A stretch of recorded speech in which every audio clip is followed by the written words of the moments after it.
Assalamualaikum warahmatullahi wabarakatuh. Insya Allah kami akan memproduksi video tentang kesehatan dan fisiologi 2 kali seminggu. Untuk itu, bagi yang belum subscribe, silahkan subscribe. Terima kasih. Apa itu cegukan? Cegukan adalah kontraksi diafragma yang tidak disengaja. Diafragma adalah otot yang memisahkan dada dari perut dan memainkan peran penting dalam pernapasan. Setiap kontraksi diikuti oleh penutupan tiba-tiba pita suara Anda yang menghasilkan suara hik yang khas. Cegukan dapat terjadi akibat makan besar, minuman beralkohol atau berkarbonasi, atau kegembiraan yang tiba-tiba. Dalam beberapa kasus, cegukan mungkin merupakan tanda dari kondisi medis yang mendasarinya. Bagi kebanyakan orang, cegukan biasanya hanya berlangsung beberapa menit. Jarang cegukan dapat bertahan selama berbulan-bulan. Hal ini dapat mengakibatkan penurunan berat badan dan kelelahan.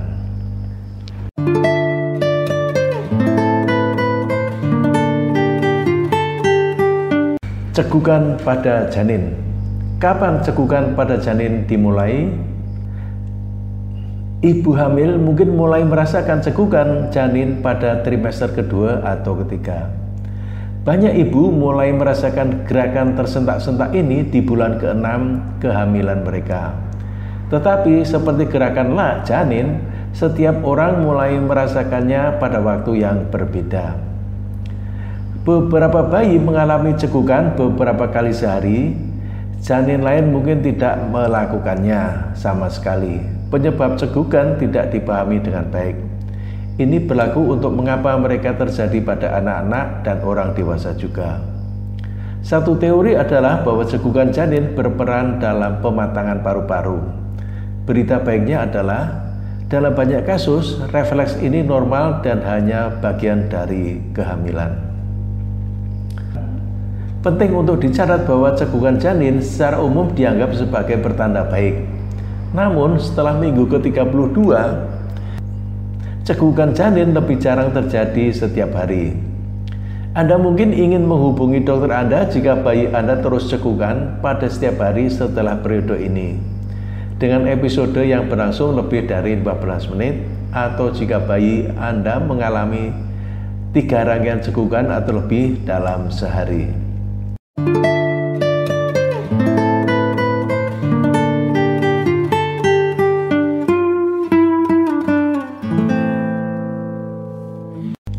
Haruskah saya khawatir? Cegukan biasanya merupakan refleks normal. Namun disarankan bahwa jika mereka sering dan terus-menerus di akhir kehamilan, mereka bisa menandakan masalah tali pusat. Kompresi atau prolaps tali pusat, ketika suplai darah dan oksigen melambat atau terputus dari janin, biasanya terjadi pada minggu-minggu terakhir kehamilan atau saat melahirkan. Komplikasi masalah tali pusat mungkin termasuk perubahan pada detak jantung bayi, perubahan tekanan darah bayi, penumpukan SCO2 dalam darah bayi, kerusakan otak, kelahiran mati. Jika Anda mengalami perubahan mendadak pada cegukan bayi Anda setelah 28 minggu, misalnya, jika lebih kuat atau bertahan lebih lama dari biasanya, Anda mungkin perlu menghubungi dokter Anda untuk keterangan pikiran. Dokter dapat memeriksa Anda dan mencari tahu apakah ada masalah. Mereka juga dapat membantu meredakan kekhawatiran Anda jika semuanya baik-baik saja.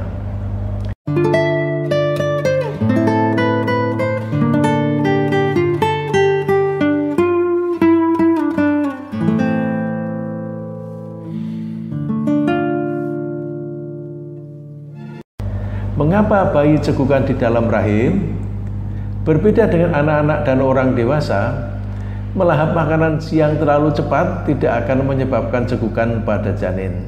Sebaliknya, itu hanyalah efek samping dari bayi mencoba sesuatu hal yang baru yang dapat mereka lakukan. Ketika bayi cegukan di dalam rahim, beberapa tonggak perkembangan sedang terjadi. Indikasi bahwa mereka di jalur yang tepat untuk memasuki dunia hanya dalam beberapa bulan. Inilah yang terjadi dalam perkembangan saat bayi mulai cegukan di dalam rahim.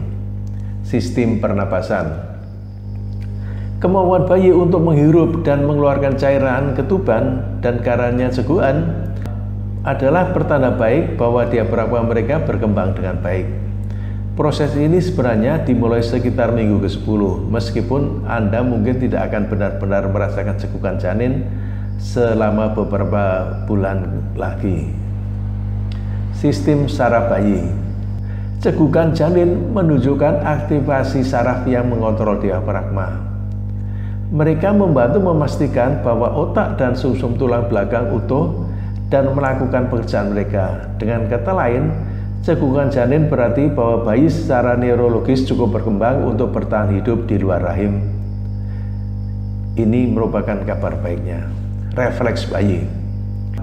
Selain bernapas, bayi juga berlatih menyusu, menghisap jempol, dan menguap.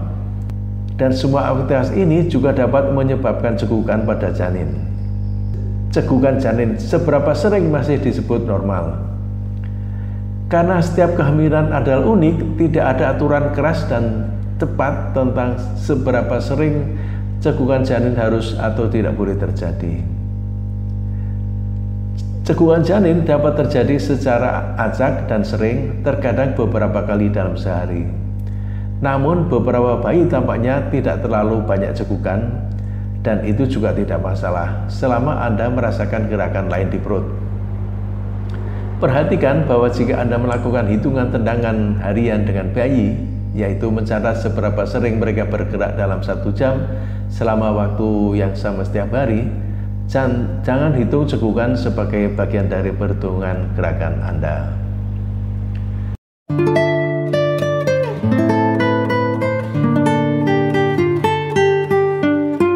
Kapan harus ke dokter? Pergilah ke dokter Anda jika cegukan Anda berlangsung lebih dari 48 jam atau jika sangat parah, sehingga menyebabkan masalah dengan makan, tidur, atau bernapas.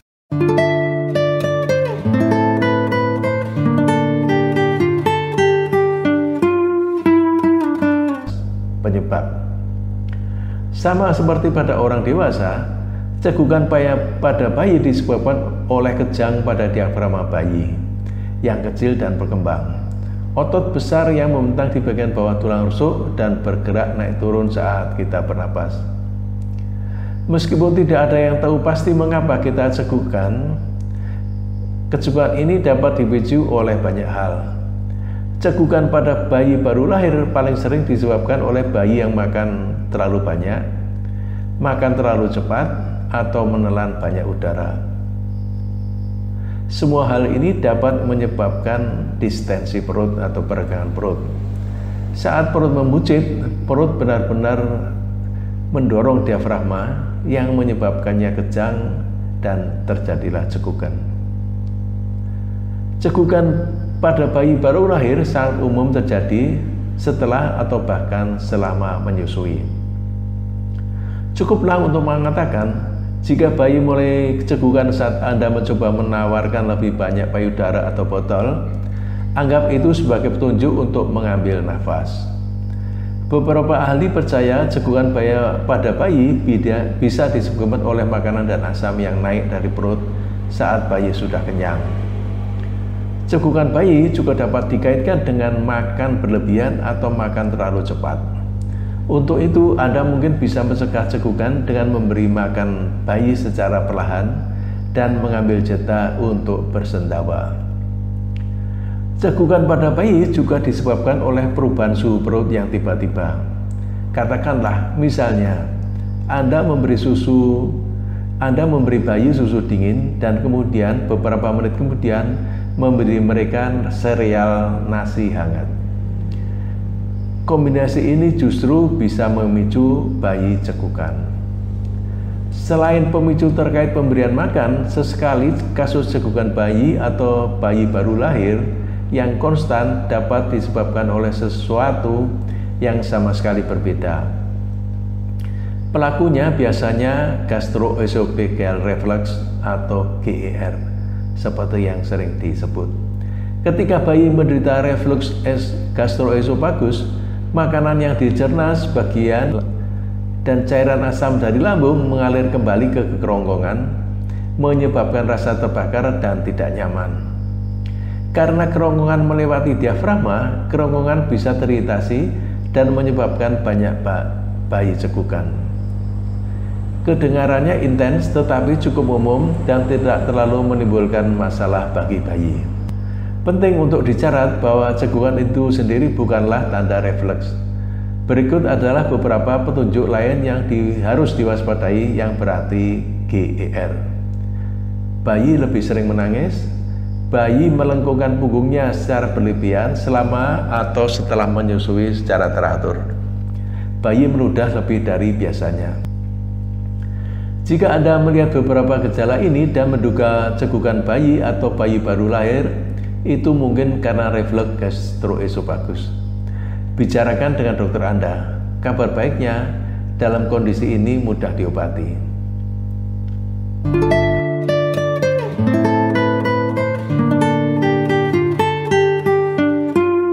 Pemicu paling umum untuk cekukan yang berlangsung kurang dari 48 jam meliputi minum minuman berkarbonasi, terlalu banyak minum alkohol, makan terlalu banyak, kegembiraan atau stres emosional, perubahan suhu yang tiba-tiba, menelan udara dengan mengunyah permen karet atau mengisap permen. Cara menghentikan cekukan bayi. Jika bayi Anda tidak memiliki gejala reflux, jangan stres karena cekukan. Tetapi, jika Higgs kecil itu mengganggu, ada beberapa hal yang dapat Anda coba. Ubah posisi menyusui. Cobalah memberi makan si kecil dalam posisi yang lebih tegak. Menyangga bayi Anda di atas bantal sehingga mereka tidak berbaring rata, dapat membantu mereka menghirup lebih sedikit udara pada waktu makan. Bersendawa lebih sering. Sendawa biasanya membantu mengatasi cekukan. Sendawakan bayi Anda selama menyusui untuk mencegah cekukan menyerang. Cobalah istirahat bersendawa setelah 2 atau 3 ons makan. Jika Anda menyusui, sendawakan bayi Anda sebelum Anda berganti posisi. Jika bayi Anda sudah mengalami cekukan, Anda bisa mencoba meredakannya dengan tepukan lembut di punggung. Raih bingkit. Dokter kadang bisa menghentikan cekukan. Gerakan mengisap dapat membantu mengendurkan diafragma.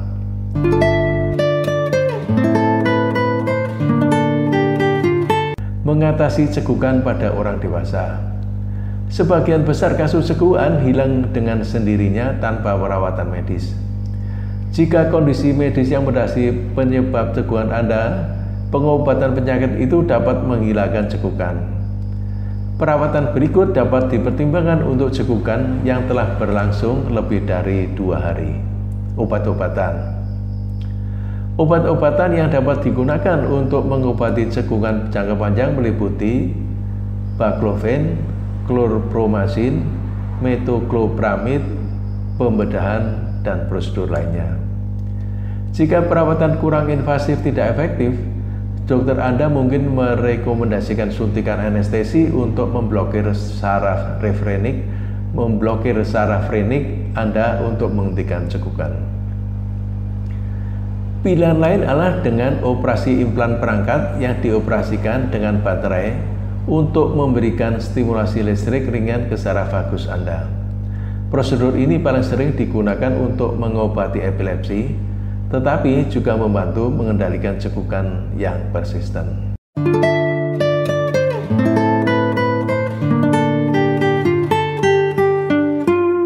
Pengobatan mandiri. Meskipun belum ada cara yang pasti untuk menghentikan cekukan, jika Anda mengalami cekukan yang berlangsung lebih dari beberapa menit, pengobatan mandiri berikut dapat meredakannya. Bernapaslah ke dalam kantong kertas, berkumur dengan air es, tahan nafasmu, minum air dingin. Jika Anda memiliki cegukan kronis, perubahan gaya hidup dapat membantu. Hindari minuman berkarbonasi dan makanan yang menghasilkan gas. Makan makanan kecil, obat alternatif. Ketika cegukan jangka panjang tidak merespon pengobatan lain, pengobatan alternatif seperti hipnosis dan akupuntur dapat membantu. Demikian bahasan kita tentang cegukan pada janin, bayi, dan orang dewasa. Semoga bermanfaat. Sampai jumpa pada video berikutnya. Terima kasih.